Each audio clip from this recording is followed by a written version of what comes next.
In 1969, humans landed on the moon using computers less powerful than a modern calculator. More than 50 years later, we build rockets that land themselves. Astronauts live in space for months, and spaceflight appears more routine than ever. It feels natural to assume that going to the moon today should be simple, maybe expensive, maybe rare, but still possible, at least for someone. Yet here is the uncomfortable detail most people miss. The reason you will never travel to the moon has very little to do with technology, and almost nothing to do with ambition. The real limitation is structural. It is built into how spaceflight works, how risk is managed, and how humans survive beyond Earth. If you enjoy explanations that focus on what is actually possible, not what sounds achievable, interacting with the video helps more of this kind of content reach you. Now let's look carefully at why the moon, despite everything you've heard, remains out of reach for almost everyone. When most people think about traveling to the moon, they imagine a straightforward problem of access. The thinking goes something like this.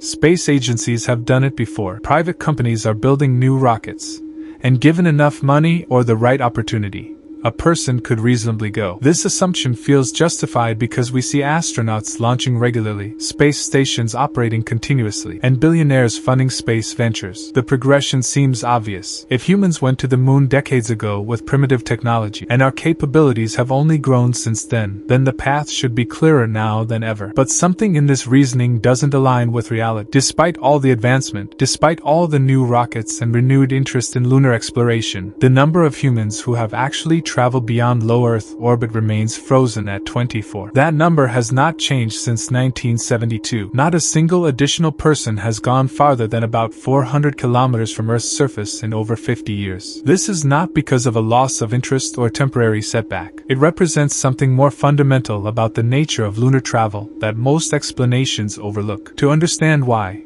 we need to start with what it actually means to travel to the moon, not as an abstract concept but as a physical journey with specific requirements. The moon orbits Earth at an average distance of roughly 384,000 kilometers. This distance alone tells us very little. What matters is the energy required to cross it, the speed needed to escape Earth's gravitational influence, and the precision required to arrive safely. A spacecraft heading to the moon must accelerate to approximately 11 kilometers per second to break free from Earth's gravity. This is escape velocity, and it represents a hard physical threshold. Below this speed, you remain bound to Earth. Above it, you can travel to the moon, but you have also committed to a journey with very specific constraints. The energy equation here is not trivial. Accelerating a single kilogram of mass to 11 kilometers per second requires about 60 megajoules of kinetic energy. A human body mass is roughly 70 kilograms on average. The spacecraft that carries this person, along with life support systems, fuel for maneuvering, heat shields,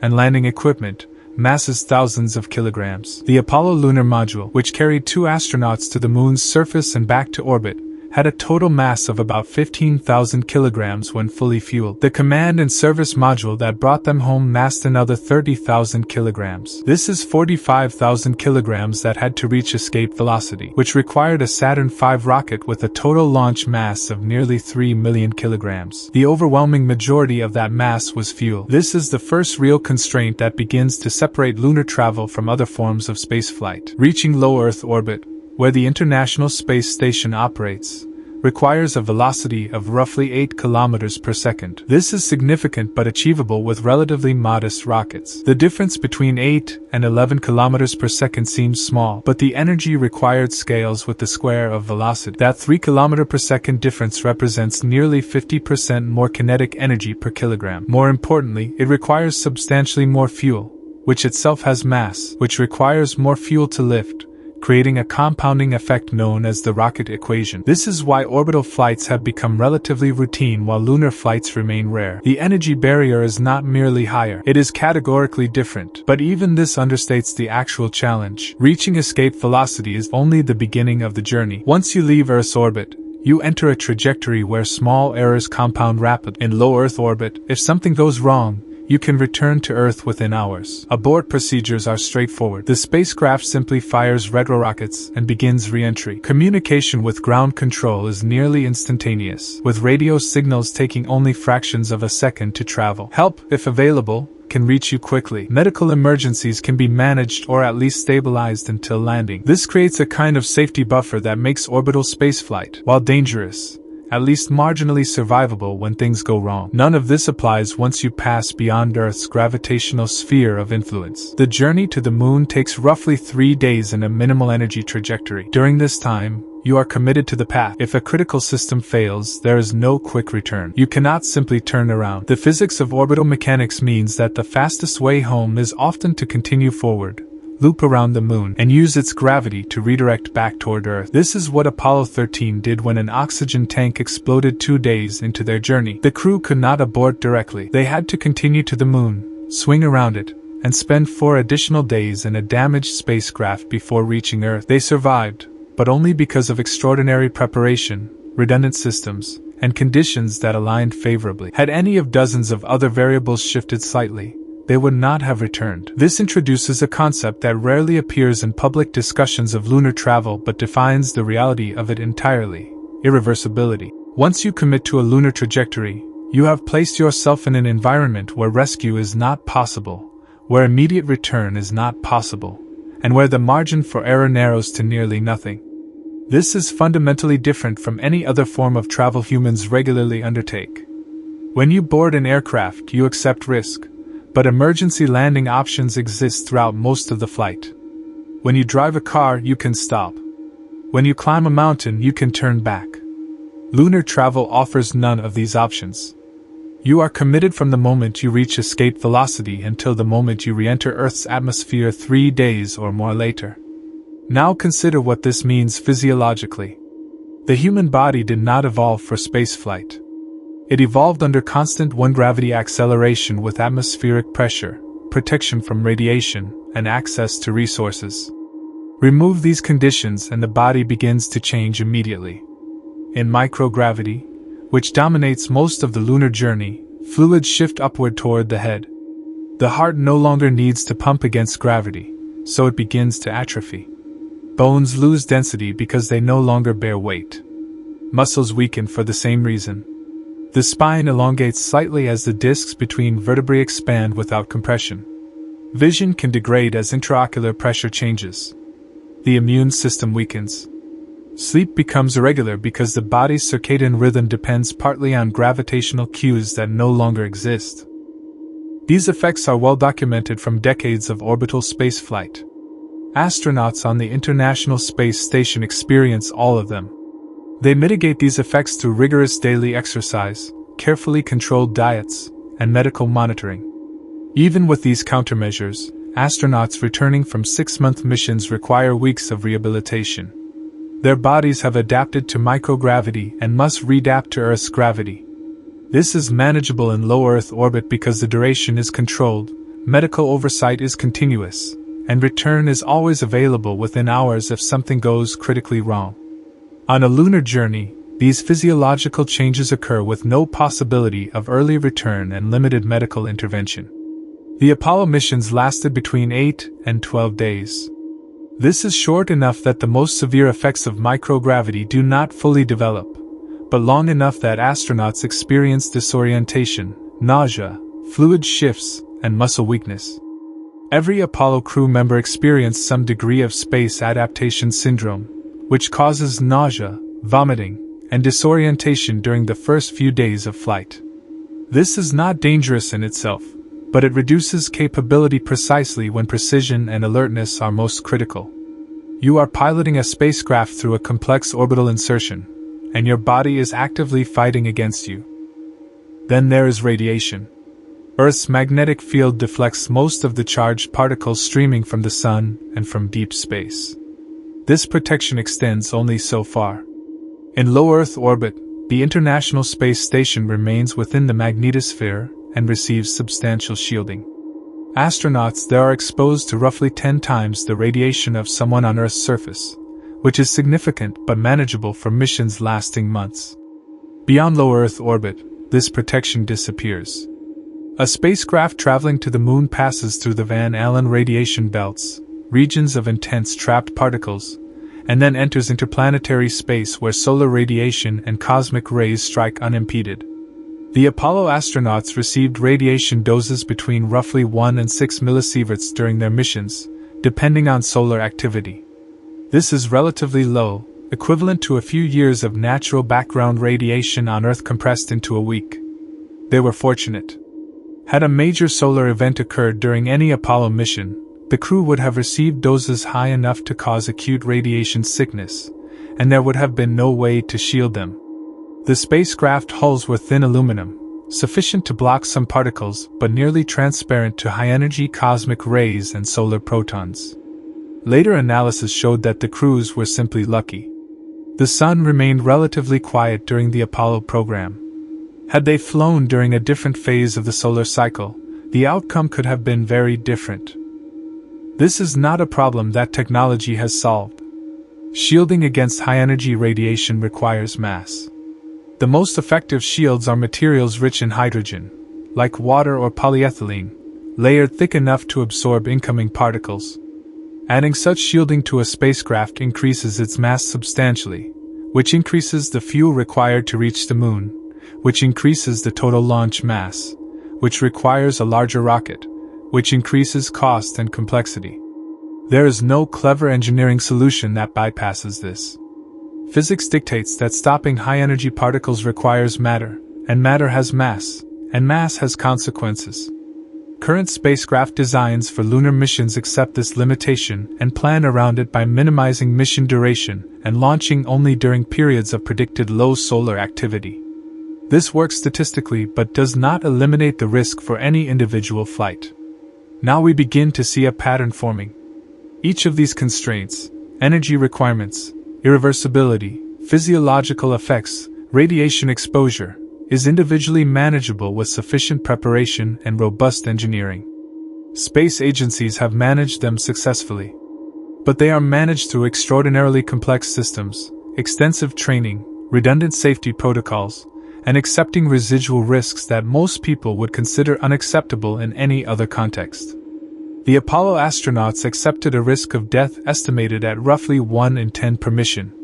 This is not a figure that appears in official documentation, but retrospective analyses of the hardware, procedures, and potential failure modes suggest this range. 1 in 10. If you were offered a medical procedure with a 10% chance of death, you would decline unless no alternative existed. Lunar travel occupies the same category of risk, except there is always an alternative: not going. This brings us closer to the core of why you will never travel to the Moon. It is not because the journey is impossible in principle. It is because the journey demands a level of risk acceptance, preparation, and institutional support that simply does not extend to the general population. Consider what it actually takes to become an astronaut selected for a lunar mission.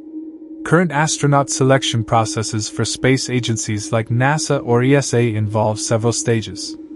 First, you must meet basic qualifications, typically an advanced degree in a STEM field, several years of professional experience, and excellent physical health.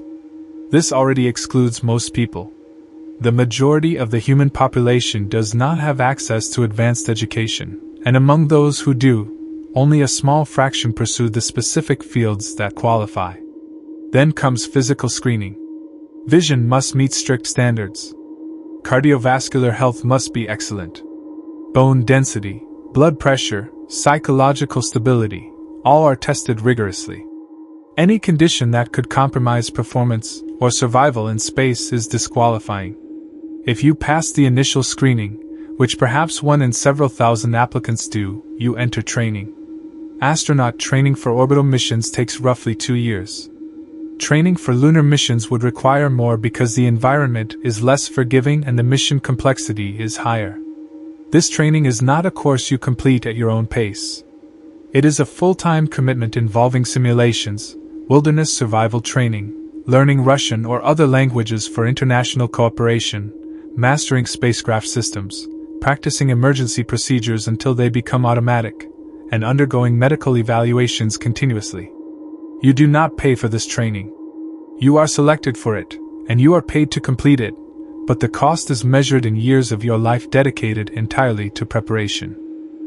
Only a tiny fraction of those who enter training are eventually assigned to missions, and an even smaller fraction are assigned to missions beyond low Earth orbit. Since the end of the Apollo program, no one has been. The Artemis program, which plans to return humans to the moon, has announced crews, but these missions have not yet flown. Even if they proceed as planned, the number of astronauts selected will be measured in dozens across several missions over many years.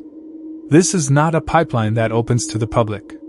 It is a carefully controlled selection of individuals who meet extraordinary standards, undergo years of preparation, and accept risks that would be unacceptable in virtually any other context.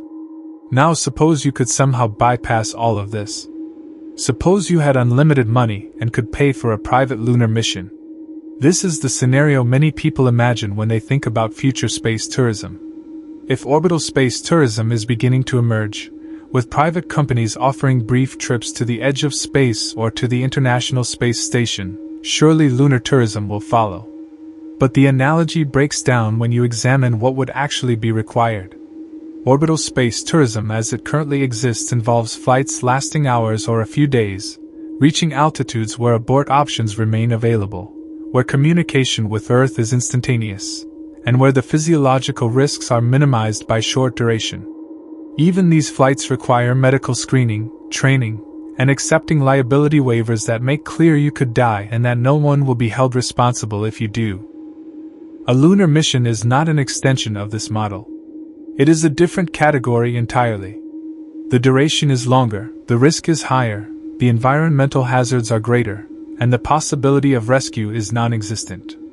No private company currently operating has the capability to send humans to the moon, and building such capability requires not just money but years of development, testing, regulatory approval, and risk acceptance that exceeds anything attempted in private spaceflights so far. Even if a company developed the technology, the question remains, who would be willing to fly? Not who would want to, but who would actually accept the terms. You would need to be wealthy enough to afford the cost, which would certainly exceed hundreds of millions of dollars per seat, possibly billions. You would need to be healthy enough to survive the screening and the flight. You would need to be willing to spend months or years in training. You would need to accept a significant probability of death. And you would need to do all of this knowing that if anything goes wrong, no one can save you. This combination of requirements is vanishingly rare. Wealth alone is not enough. Plenty of people have the money but lack the health, the time, the psychological stability, or the willingness to accept the risk. Health and willingness are not enough without the money. The intersection of all these requirements is so narrow that the number of people who could realistically travel to the moon, even if the opportunity existed, is likely smaller than the number of people who already have. And the opportunity does not exist. No organization currently offers this, and none are likely to in the foreseeable future, because the liability, the cost, and the technical challenges are prohibitive. But let's press further. Suppose all of these barriers somehow fell away. Suppose the cost dropped, the technology matured, the training became accessible, and the risks were reduced to levels comparable to other extreme activities. Would the moon then become accessible to you? Here we encounter another layer of constraint that has nothing to do with technology or money. It has to do with the nature of the lunar environment itself. The moon is not a destination in the way Earth locations are destinations. When you travel to a remote place on Earth, you are still on Earth. The atmosphere is breathable. The temperature, while it may be extreme, is within ranges human bodies can tolerate with appropriate clothing. Water is available, or can be brought. Food can be carried or found. Shelter can be built. These factors make terrestrial travel, even to the most hostile environments, survivable without constant technological support. The moon offers none of this. The atmosphere is vacuum. Temperatures range from roughly 100 degrees Celsius in sunlight to minus 170 degrees Celsius in shadow. There is no water, no food, no breathable air, no protection from radiation, and no magnetosphere to deflect charged particles. The regolith, the layer of dust covering the surface, is fine, abrasive, and electrostatically charged, clinging to everything and damaging equipment. The gravity is 1/6 that of Earth, enough to hold you to the surface but too weak to prevent bone and muscle loss over time. Every single moment on the moon requires a spacesuit or a pressurized habitat. Every breath comes from a tank. Every sip of water is rationed from supplies. Every calorie of food was brought from Earth. There is no margin for self-sufficiency, no possibility of living off the land, no gradual adaptation. You are entirely dependent on technology, and if that technology fails, you die within minutes. This is not theoretical. The Apollo astronauts understood this completely. Their surface stays lasted only a few hours to 3 days at most. They carried everything they needed. They worked within strict timelines. They knew that a single suit puncture, a single failed pump, a single broken seal would be fatal, and no rescue would arrive in time. This level of dependency is unlike anything most people experience in daily life.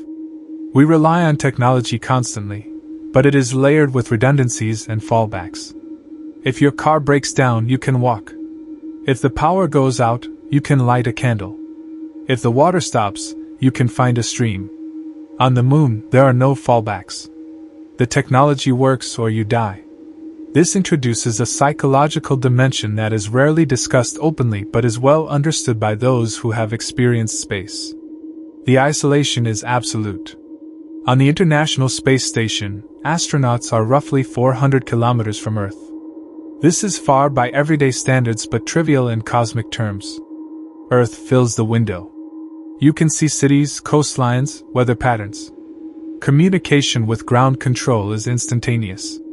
Psychologically, you are still connected to humanity. On the moon, Earth is a small blue sphere in the black sky. You are 384,000 kilometers away. Communication has a noticeable delay, roughly 2.5 seconds round trip. This seems minor, but it affects conversation. You cannot have a natural exchange. Every interaction is separated by pauses. You ask a question and wait. You hear a response and wait. This delay is enough to create a sense of disconnection, a subtle but persistent reminder that you are far from help and far from home. The psychological effects of isolation, confinement, and distance are well documented from Antarctic research stations, submarine missions, and orbital spaceflight. Humans are social animals. We regulate our emotions and mental state through interaction with others and with familiar environments. Remove these and psychological strain accumulates. Astronauts are screened for psychological resilience, trained in stress management, and monitored closely, but the strain is still present. Some adapt well. Others struggle. On a lunar mission, this strain is heightened by the knowledge that no early return is possible, that the environment outside is immediately lethal, and that your survival depends entirely on systems that must function perfectly for days. Now let's consider the question from a different angle.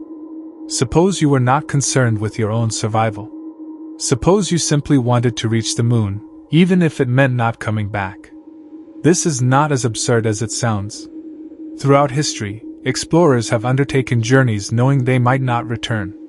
The difference is that those journeys still offered some possibility of survival through skill, endurance, or fortune. A one-way trip to the moon offers none of that.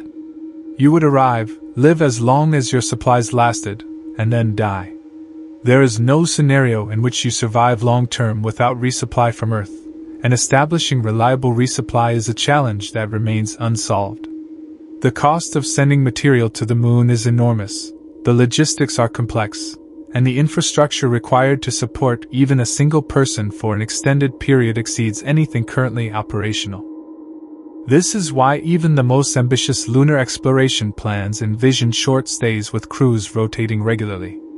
The Artemis program plans surface missions lasting roughly a week. Longer stays would require habitats with radiation shielding, life support systems that can be maintained and repaired, power generation, thermal control, and supply chains that function reliably over months or years. Building this infrastructure requires multiple launches, robotic assembly, testing, and redundant systems. It is achievable in principle, but the effort and cost are staggering. And even if such infrastructure were built, access would remain tightly controlled. Space agencies would not allow untrained individuals to occupy lunar habitats. The risks to the infrastructure, to other crew members, and to mission success are too high. You would still need to qualify, train, and be selected. The barriers would shift but not disappear. Here we arrive at a realization that clarifies the entire question.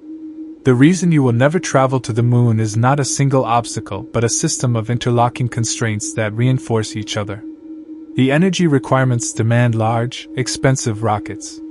The environmental hazards demand extensive life support and shielding.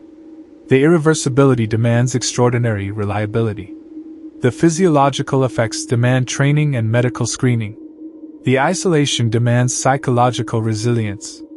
The lack of infrastructure demands dependence on Earth. And all of this together demands institutional control, because no individual can manage these constraints alone. Space agencies exist not just to build rockets but to manage risk, ensure safety, maintain standards, and select individuals capable of surviving the environment. This is not gatekeeping for its own sake. It is a necessary function of the reality that spaceflight, and especially lunar travel, operates at the edge of what is physically and psychologically survivable. You might still object. You might point to the existence of extreme sports, dangerous professions, or experimental medicine where individuals accept high risk voluntarily. This is true, and people do engage in these activities, but they do so within frameworks that allow for informed consent, personal choice, and accepting consequences that affect primarily themselves. Lunar travel does not fit this framework cleanly. A failed lunar mission is not just personal tragedy. It affects public perception of spaceflight, regulatory environments, funding decisions, and the willingness of future crews to attempt similar missions. Space agencies are acutely aware that a single disaster can halt programs for years or decades. The Challenger and Columbia shuttle disasters each resulted in multi-year pauses in spaceflight, while investigations proceeded and safety was re-evaluated. A lunar mission disaster would have even greater consequences because the mission profile is less forgiving and the public expectation of safety is higher. This creates a tension between the desire to expand access to space and the need to maintain safety and reliability. Space agencies must balance these pressures, and the result is that access remains tightly controlled. Private spaceflight companies face similar pressures. They must build public confidence, satisfy regulators, attract investors, and demonstrate that their systems work reliably. A high-profile failure would be catastrophic for any company attempting to offer lunar travel. This is why even as private spaceflight expands into orbital tourism, the leap to lunar tourism remains distant. The risk profile is too steep, the cost too high, and the margin for error too narrow. So what does this mean for the individual who looks at the moon and wonders whether they might go there someday? It means that unless you are already on a pathway toward astronaut selection, have the combination of qualifications, health, and circumstances that space agencies require, and are willing to dedicate years of your life to preparation, the answer is almost certainly no. And even if you meet all these criteria, selection is competitive. Many qualified individuals apply. Few are chosen. Fewer still are assigned to missions beyond low Earth orbit. The number of humans who have stood on the moon is 12. The number who have orbited it is 24. These numbers may grow, but they will grow slowly, and they will remain small relative to the human population. Lunar travel is not becoming routine. It is not opening to the public. It remains what it has always been, an extraordinarily demanding endeavor at the limits of human capability and technological reliability. This is not to say that lunar exploration will not continue. It will. Space agencies are planning new missions. Infrastructure is being developed. The goal of establishing a sustained presence on the moon is real and technically achievable. But sustained presence does not mean open access. It means small crews rotating through carefully managed missions, supported by extensive ground infrastructure, selected from highly trained professionals, and operating within risk parameters that remain far higher than most people would accept. The astronauts who go will be exceptional individuals, but their exceptionalism is not just about courage or intelligence. It is about fitting within a system designed to manage extreme risk, and that system is necessarily exclusive. There is also a broader perspective worth considering. The impulse to travel to the moon is understandable. It represents adventure, achievement, the experience of standing in a place few have been. But this impulse often overlooks the reality of what the experience would actually be. The moon is not beautiful in the way Earth is beautiful. It is a stark, airless desert of gray dust and black sky. The horizon is close because the moon's radius is small. The sunlight is harsh and unfiltered. The Earth hangs in the sky, remote and fragile-looking. Astronauts describe the experience as awe-inspiring but also disorienting and alienating. You are in a place that is fundamentally hostile to life, where every moment is a managed emergency, where relaxation is not possible, and where the awareness of danger never fades. This is not a vacation. It is not even exploration in the traditional sense. It is survival in an environment that wants to kill you, sustained only by technology and constant vigilance. For those who have gone, the experience is profound, and many describe it as the defining event of their lives. But it is also traumatic in ways that are not always acknowledged. The isolation, the stress, the awareness of mortality, the dependence on systems that could fail at any moment, these leave marks. Some astronauts return and speak of the overview effect, a cognitive shift from seeing Earth as a whole and feeling a sense of unity and fragility. Others return and struggle with reintegration, with the sense that nothing in ordinary life compares to what they have experienced, with the knowledge that they can never fully convey what it was like to anyone who was not there. This is not a criticism of lunar travel. It is an acknowledgement that the experience is far more complex and demanding than popular imagination suggests. Now consider your own life. You have responsibilities, relationships, commitments, comforts, and routines. You have access to clean water, breathable air, food, shelter, and medical care. You live in a gravity well that keeps you anchored and provides the physical structure your body expects. You can go outside without a spacesuit. You can travel to other places on Earth without risking your life every moment. You have options, flexibility, and the possibility of changing your mind. All of this disappears if you commit to a lunar journey. You trade everything familiar and safe for an environment of absolute hostility, sustained only by perfect execution of complex systems, with no possibility of return until the mission completes, and no guarantee that it will complete successfully. The astronauts who make this trade do so because they have trained for it, because they understand the stakes, and because they have made the deliberate choice that the opportunity justifies the cost. For almost everyone else, the cost is too high, and the opportunity does not exist. This brings us back to the premise of this entire discussion. The assumption that lunar travel is merely a matter of money, time, or opportunity is incorrect because it ignores the structural constraints that define the reality of spaceflight. It is not that technology has failed to advance. It has advanced enormously. Rockets are more reliable, systems are better understood, materials are stronger and lighter. But the fundamental physics has not changed. The energy required to reach the moon is the same. The radiation environment is the same. The vacuum of space is the same. The distance and isolation are the same. What has changed is our understanding of the risks and our ability to manage them, but managing risk is not the same as eliminating it. The risks remain high, and they are managed by restricting access to those who can operate within narrow parameters of health, training, and psychological resilience. You might still wonder whether future technology could change this. Perhaps new propulsion systems will reduce the energy requirements. Perhaps advanced materials will provide better radiation shielding. Perhaps medical advances will mitigate the physiological effects of microgravity. All of this is possible, and research continues in these areas. But even optimistic projections suggest that any transformative technology is decades away, and decades in space technology often means much longer. The International Space Station was first proposed in the 1980s and did not become fully operational until the 2010s.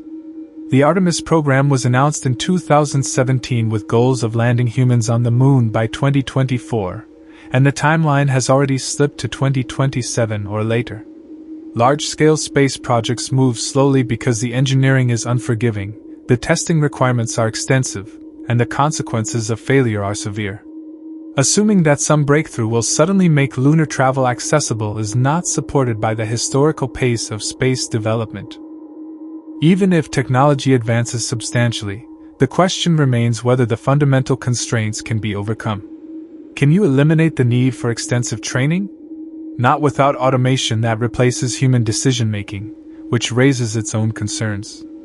Can you eliminate the health requirements? Not without accepting higher casualty rates, which no organization will do. Can you make the journey safe enough that ordinary people would accept the risk? Perhaps, but safe enough means reducing risk to levels comparable to other forms of travel, and lunar spaceflight may never reach that threshold because the environment is so intrinsically hostile. Can you reduce the cost to levels individuals could afford? Perhaps, but even with reusable rockets and optimized designs, the physics of energy and mass ensure that lunar missions will remain expensive for the foreseeable future. The entire system would need to change fundamentally, and such changes do not happen quickly or easily. There is also a philosophical dimension worth considering. The drive to make space accessible to everyone is rooted in democratic ideals and the belief that exploration should not be limited to a select few. This is a worthy goal, and efforts to expand access to space are valuable. But there is a difference between expanding access and eliminating all barriers. Some barriers exist for reasons that cannot be bypassed. The moon is not a public park. It is not a frontier that can be settled by anyone with the will to try. It is an environment at the limit of human survival, accessible only through extraordinary technological and institutional effort. Pretending otherwise does not serve the goal of space exploration. It creates unrealistic expectations and obscures the real challenges that must be addressed if humanity is to expand beyond Earth. What, then, is the realistic picture of lunar travel in your lifetime? It is this: a small number of government astronauts and perhaps a handful of private individuals with unique combinations of wealth, health, training, and risk acceptance will travel to the moon over the coming decades. The missions will be carefully planned, heavily scrutinized, and celebrated as significant achievements. The crews will spend days or weeks on the surface, conduct scientific research, test new technologies, and return safely if all goes well. The experience will be documented, analyzed, and used to plan future missions. Gradually, infrastructure may be established that allows for longer stays and more complex operations. But the number of people involved will remain small, the selection process will remain rigorous, and the risks will remain high. This is not failure. It is the nature of operating in an environment that is fundamentally inhospitable to human life. For you, watching from Earth, this means that the moon will likely remain what it has always been, a distant, beautiful object in the night sky, a symbol of human achievement and ambition, but not a place you will visit. This is not a personal failing. It is not a lack of courage or imagination. It is simply the reality that some things remain beyond the reach of most people, not because they are impossible in principle, but because they require resources, capabilities, and circumstances that are not widely available and are unlikely to become so. Understanding this does not diminish the value of lunar exploration. If anything, it enhances it. The fact that the moon is so difficult to reach makes every mission there more remarkable, every astronaut who goes there more extraordinary, and every successful return more worthy of celebration. There is also a certain clarity that comes from accepting this reality. The fantasy of universal space access, while appealing, distracts from the more immediate and achievable goals of improving life on Earth, exploring space through robotic missions, and supporting the small cadre of professionals who do venture beyond our planet. You do not need to go to the moon to benefit from lunar exploration. The technologies developed for spaceflight have applications here on Earth. The scientific knowledge gained from studying the moon improves our understanding of planetary formation, impact events, and the history of the solar system. The inspiration that comes from seeing humans accomplish difficult things has value beyond the immediate achievement. These benefits accrue to everyone, not just those who travel to space. So when you look at the moon and feel the pull of wanting to go there, it is worth pausing to ask what that desire actually represents. Is it the physical experience of standing on the surface? Is it the challenge of the journey? Is it the status of being among the few who have gone? Or is it something more abstract, a sense of adventure, a desire to push boundaries, a wish to be part of something larger than everyday life?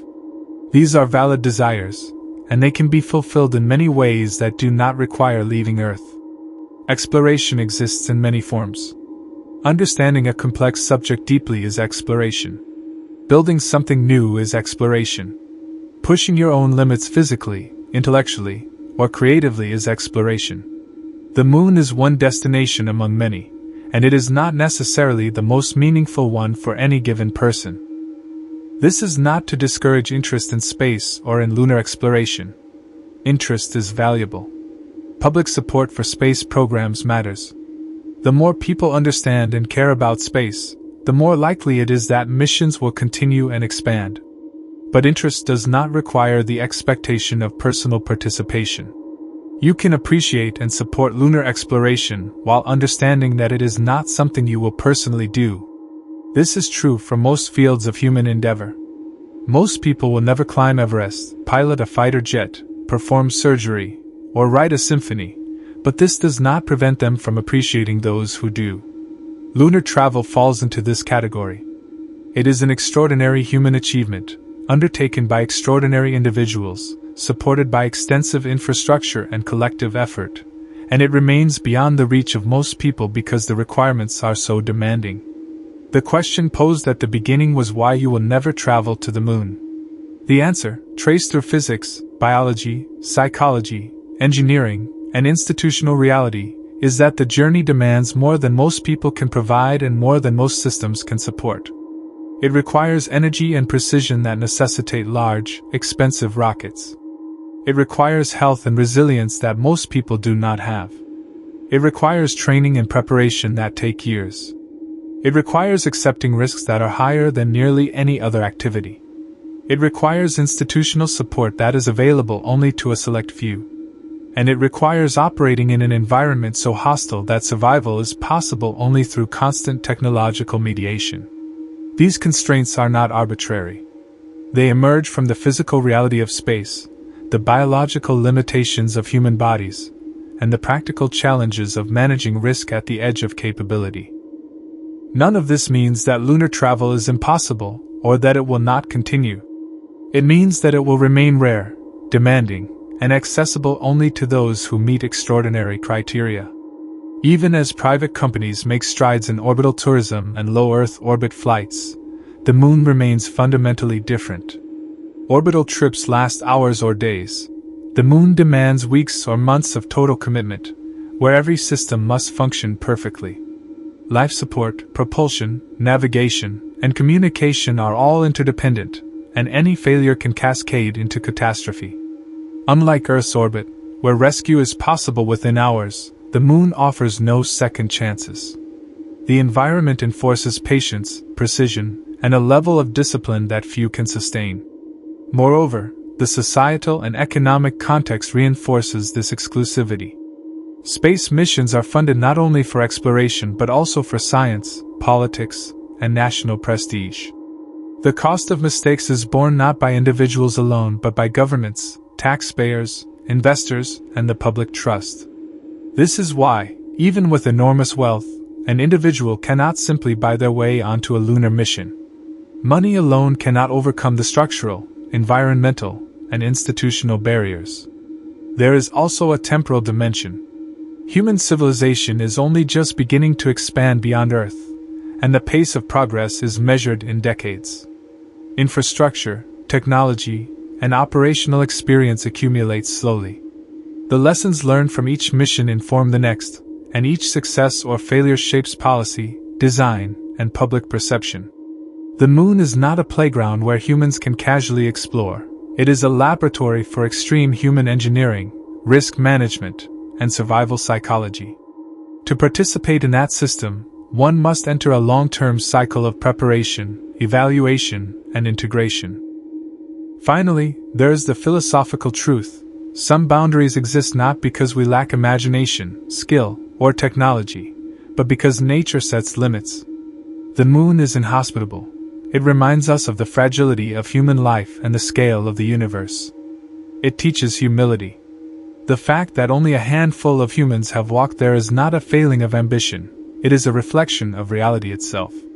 The vast distances, the lethal environment, and the complex interdependence of systems create an arena where only extreme preparation, cooperation, and institutional oversight allow survival.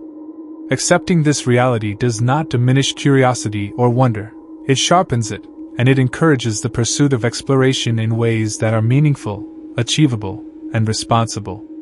So when you look up at the moon tonight, know this: your journey there may never happen in person, but your connection to it is not lost.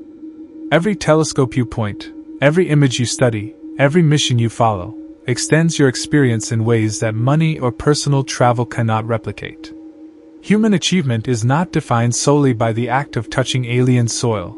It is defined by understanding, witnessing, supporting, and learning from it. The moon, distant and silent, is both a challenge and an inspiration, reminding us of what humans can accomplish, and what remains beyond reach.